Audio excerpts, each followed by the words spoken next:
Good morning guys. আজ day 53। 100 দিনের রাস্তায় 50 কদমের পর আরও 3 কদম চলে ফেলেছি।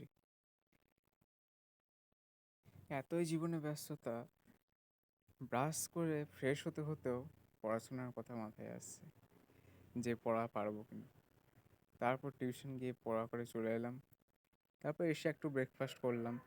আজ জিম ছিল না, প্রতি রবিবারই জিম বন্ধ থাকে, তাই ভাবলাম একটু শরীরচর্চার জন্য চুল দাড়ি কেটেই আসি। চুল দাড়ি কেটে এসে চলে গেলাম ফ্রেশ হতে। ক্লাস 12-এর ছেলের জন্য চুল দাড়ি কেটে আসার টাইমটাও খুব মেনটেনিং। অনেক টাইম বের করে আজ কাজটা করে এলাম।